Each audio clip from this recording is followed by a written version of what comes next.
अब आपकी कुछ क्वेरीज रही थी, हालांकि बेसिक क्वेरी है, लेकिन फिर भी लेना ज़रूरी हो गया क्योंकि कमेंट बहुत ज़्यादा आ गया। आपने देखा होगा 2000 के प्लस कमेंट है। तो मतलब पहला तो ये था कि सर पेपर में पेन चला सकते हैं या टिक कर सकते हैं क्या? मस्त तरीके से पेपर में टिक करो, आराम से पेन चलाओ, कोई दिक्कत नहीं है, ठीक है ना। आराम जैसे, क्योंकि जैसे 4 ऑप्शन रहते हैं A B C D, ये 4 ऑप्शन है, और आपने जैसे कि ये 4 ऑप्शन में से आपको लगा कि आपको C सही है तो C B को टिक कर दिया, C को टिक कर दिया, A को जो भी आपको C सही लगा तो C को कर दिया, A सही लगा A को टिक कर दिया, जो भी आपको ठीक लगा उसको टिक कर दिया, कोई फर्क नहीं पड़ता। आप जो नीचे ऐसा बना सकते हो, जो आपकी मर्जी टिक, मतलब आपको जो ठीक लगा वो कर दिया, लेकिन बेस्ट है कि आराम से टिक बना लो पेपर में। ये कर लिया, साइड में थोड़ी बहुत जगह होती है, कोई फर्क नहीं पड़ता, मामूली से लिख सकते हो, चलता है, ठीक है। ये काम आपको कर लेना है, वरना अगर ये छोड़ दो कि यहाँ तो खूब गलती करते हैं आप कि क्वेश्चन नंबर ये रहा, क्वेश्चन नंबर, और यहाँ रखते हैं ओमा शीट को पास में, और इसमें 4 ऑप्शन थे तो इसमें बी था तो सीधा बी में टिक करते हैं। ऐसा मत करना, डबल टाइम वेस्ट हो जाएगा। आपको पेपर के साथ में ओमा शीट कभी नहीं भरनी है, कभी भी नहीं भरनी है। हर क्वेश्चन इसमें ये तो मैंने पहले ही बता दिया, कल आपको ये नहीं करना है। आराम से पेपर में आप आराम से पेन चलाइए, टिक कर लीजिए, कोई फर्क नहीं पड़ता, मस्त रही। क्योंकि पेपर तो वैसे आपको मिलेगा नहीं, लेकिन जमा मिलता भी तो क्या फर्क पड़ जाता, ठीक है, कोई फर्क नहीं पड़ेगा। पेपर मस्त हो के आप आराम से टिक कर लीजिए, पेन चलाओ, कोई फर्क नहीं पड़ेगा। ये सोल्यूशन शायद आपको मिल गया। दूसरी बात थी सर गर्ल्स ड्रेस तो बताई नहीं, बॉयज बता दी। तो गर्ल्स भी ड्रेस वही पहन सकती है जो बॉयज पहनते हैं, इसमें क्या फ़र्क होता है? आजकल लड़कियां जींस पहनती है, जब लड़कियां टी शर्ट पहनती है, क्या फ़र्क पड़ेगा इसके अंदर? जब लड़कियां लोअर टी शर्ट पहनती है तो ड्रेसेस सेंस तो सेम ही है दोनों का ही, कोई खास फ़र्क है नहीं। हाँ, आप अगर चाहते हो तो कोई लड़कियां सूट वगैरह, सलवार सूट जो भी पहनती है वो सूट पहन सकती है, डजेंट मैटर, कोई फ़र्क नहीं पड़ता, है ना। तो लड़कियों की स्पेसिफिक कोई ड्रेस नहीं है, जो लड़के पहनते हैं लड़कियाँ सेम है आजकल, आप पहन के जाइए। हाँ, फुल स्लिम वगैरह ना पहन के जाएँ, और कोई दिक्कत नहीं। कि लड़कियाँ जैसे क्या होती है कि कभी सूट वगैरह पहनती फुल स्लिम पहन के जाती है, तो कभी कभी देखा जाता है कि यहाँ तक भी काट भी दी जाती है, नहीं आप इस फुल, क्योंकि फुल स्लिम तो लड़के भी फुल स्लिम शर्ट नहीं पहन सकते, लड़कियाँ भी फुल स्लिम वो नहीं पहन सकती, मतलब लंबी बाजू वाली जो बोलते हैं ना, वो नहीं पहन के जानी। शॉर्ट बाजू आप पहन के जाओ, बेस्ट है। आप सूट ही पहन के जाते हो तो शॉर्ट बाजू पहन के जाइए, या टी शर्ट लोअर पहन के जाते हो तो वो पहन के जाओ, डजंट मैटर, कोई दिक्कत नहीं है, ठीक है। या कोई साड़ी वियर करते हैं तो साड़ी पहन के जा सकते हो, कोई दिक्कत नहीं, साड़ी में भी कोई इशू नहीं, आराम से पहन के जाइए, ठीक है। हाँ, कोई दिक्कत नहीं है, डजंट मैटर, आराम से जो भी आपको अच्छा लगे पहन के जाओ, कोई फर्क नहीं पड़ेगा। लेकिन बस बाजू इतनी हो तो ज़्यादा बढ़िया रहेगा, बस बाजू का ध्यान रखना, बाकी कुछ पहन के जाइए, कोई फर्क नहीं पड़ता।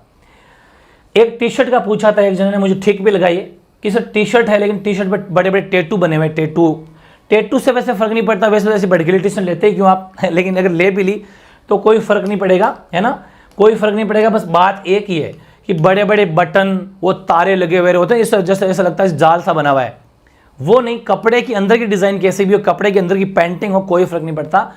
लेकिन अगर कपड़े पे जो होते हैं तारे लगे हुए, सब बटन से लगे, वो मत पहनना, बस वो टी शर्ट मत पहन के जाना। क्या होता है ना कि बड़े बड़े तारे, सब गोल गोल तारे बने होते हैं, ऐसे शेप में तारे बने होते हैं, यूँ किसी किसी में तो कांच भी लगा होता है, वो मत पहन के जाना, वो नहीं पहन के जाना, सिंपल पहन के जानी है, बेस्ट होगा। वहाँ पर आपको कोई आपका ऑडिशन नहीं चल रहा है कि आप किसी को मॉडलिंग करने जा रहे थे, मॉडलिंग ऑडिशन चल रहा है, नहीं चल रहा है, ठीक है ना, कोई ऑडिशन नहीं चल रहा है, एग्जाम दे के आना है। अब बात रही पेंसिल और रबड़, सर पेंसिल रबड़ लेके जाएं क्या? तो पेंसिल रबड़ की कोई आवश्यकता नहीं है यार, इतना टाइम कहाँ रह जाएगा कि आप पहले पेंसिल सोल्व करोगे फिर उसको मिटाओगे, नहीं, कोई फर्क नहीं पड़ता। आपको जो आंसर शीट मिलेगी ना, उसके पीछे का पेज खाली रहता है, पूरा बड़ा पेज होता है दोनों तरफ का, आराम से उसको यूज़ करो, और लास्ट में जब आओ ना तब ऐसे काट के आ जाना, बस, क्योंकि रफ वर्क है वो, कोई फर्क नहीं पड़ता, उसमें कर लेना, थोड़ी बहुत पेपर के साइड में कर लेना, समझो बात को, समझ गए आप, बस कोई दिक्कत नहीं है, कुछ भी फर्क नहीं पड़ता, कोई नहीं टोकेगा, बेफिक्र रहिए।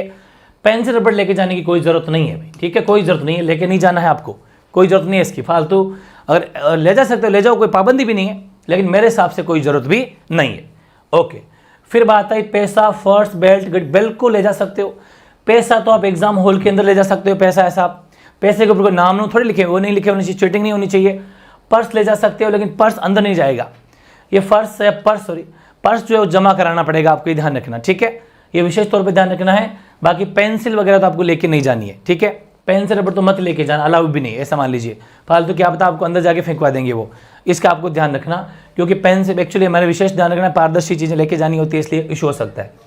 पैसा जो है, पैसा आप ले जा सकते हो, 500, 1000, 200, 50, कितने भी नोट, सिक्के, कॉइन्स नहीं चलेंगे, कॉइन्स मत लेके जाना, बस सिक्के जो हैं, सिक्के मत लेके जाना, सिक्के अभी भी होते हैं उसको साइड में रख देना। और अगर सिक्के हैं भी, क्योंकि क्या पता रास्ते में कोई खुले हो गए बस से कुछ, कोई हालांकि किराया आपको लगेगा नहीं, रोडवेज बस फ्री, आप फ्री ऑफ कोर्स जाओगे, वो भी किराया आपको नहीं लगेगा, लेकिन कॉइन्स अगर चले भी गए तो बैग में डाल दो, बैग जमा करा देना, एग्जाम हॉल की बात कर रहा हूँ। एग्जाम हॉल के अंदर आप पैसा ले जा सकते हो, पर्स नहीं ले जा सकते, पर्स बाहर जमा होगा, बेल्ट नहीं ले जा सकते, घड़ी नहीं ले जा सकते। ठीक है, ये बेसिक्स की बातें थी, मेरे हिसाब से आपको आराम समझ में आ गई। पैसा बकायदा लेके जाइए, कोई दिक्कत नहीं है, अंदर एग्जाम हॉल के अंदर ले जाइए पैसा। ठीक है, क्योंकि पैसा जरूरी भी है, बैग में ना रखे पैसा, क्या पता गुम भी हो जाए बैग को। एक बात और एक बात है, पैसा साथ लेके जाना है। घर से बेल्ट मत बांध के जाओ, या बांध के जाते भी हो तो अपने बैग में जमा कर देना, फिर बैग में रख देना। घड़ी की क्या जरूरत है, अगर पहन के जाते भी हो, वैसे एग्जाम हॉल के अंदर घड़ियाँ लगी होती है, उसको देख के काम होगा आपका। लेके भी जाते तो बैग में रखना पड़ेगा, एग्जाम हॉल में नहीं ले जा सकते। पर्स भी लेके जाते तो पर्स आपको बाहर जमा कराना पड़ेगा, एग्जाम हॉल नहीं ले जा सकते। ये एग्जाम हॉल के अंदर की बातें थी। ठीक है, आराम से टिक कर सकते हो, कोई दिक्कत नहीं। पेपर वाली बात मैंने बता दी, ठीक है।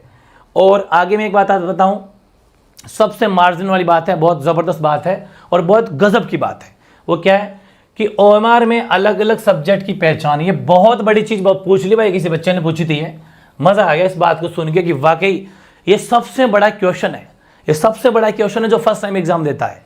कैसे कि OMR शीट होगी, अब पेपर काफ़ी बड़ा होगा, हिंदी पेपर, हिंदी अलग, संस्कृत अलग, उर्दू, मतलब वाट एवर कितनी लैंग्वेज होती है, डिफरेंट। ठीक है, तो उन लैंग्वेज में से आपको भरनी है, जैसे कि हिंदी, पहली भाषा हिंदी हो गई। ठीक है, और आपकी एक हो गई कौन सी, इंग्लिश। ठीक है, तो चिंता नहीं करें, आपके क्वेश्चन नंबर लिखे होंगे पेपर में क्वेश्चन नंबर लिखे हुए होंगे। कैसे कि जैसे क्वेश्चन आपके जो कैसे हिंदी और संस्कृत दो में से किसी ने एक लिए, पूरी बात समझना, हिंदी और संस्कृत, अब इन दोनों में से किसी ने एक लिए, इंग्लिश तो पहले से ही फिक्स है। तो अगर क्वेश्चन नंबर फर्स्ट से आता है 1 से 30, तो 1 से 30 ही हिंदी में नंबरिंग होगी और 1 से 30 ही संस्कृत में नंबरिंग होगी। यह सिस्टम होता है, 1 से 30 ही हिंदी में नंबरिंग होगी, 1 से 30 संस्कृत में नंबरिंग होगी। आराम से पहचान लोगे कि मेरी तो हिंदी वाली 1 से 30 है, तो आपको OMR शीट में भी पहले से क्वेश्चन से लेके 30वें क्वेश्चन तक हिंदी भरनी है।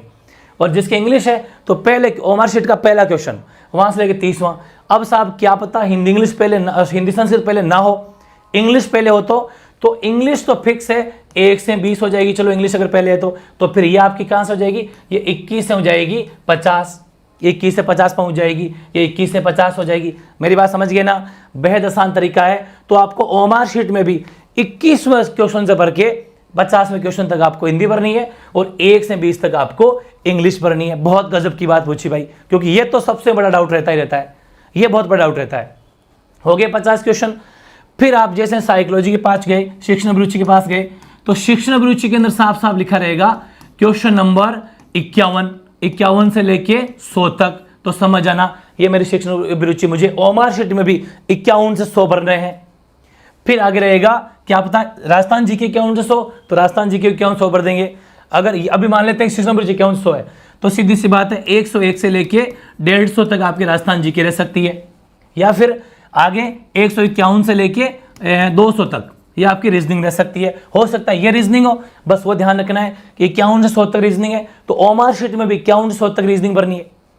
ये ध्यान रखना, बहुत बड़ी गलती यहाँ होगी, यहाँ गलती होगी आपसे, क्योंकि जो पहली बार दे रहा हूँ उसकी बता रहा हूँ मैं, क्योंकि दिक्कतें होती है। आपने जैसे पहले रीजनिंग कर दी, सॉरी नहीं करनी, हालांकि एक बात, सपोज आपने पहले शिक्षण अभिरुचि कर दी 51 से 100, अब पेपर में साफ मेंशन था 51 से 100, और 51 से 100 सबसे पहले कर दी और चेप दिया 51 से 100 थी और 1 से 50 में चेप दिए, पूरे 50 गोले गए काम से।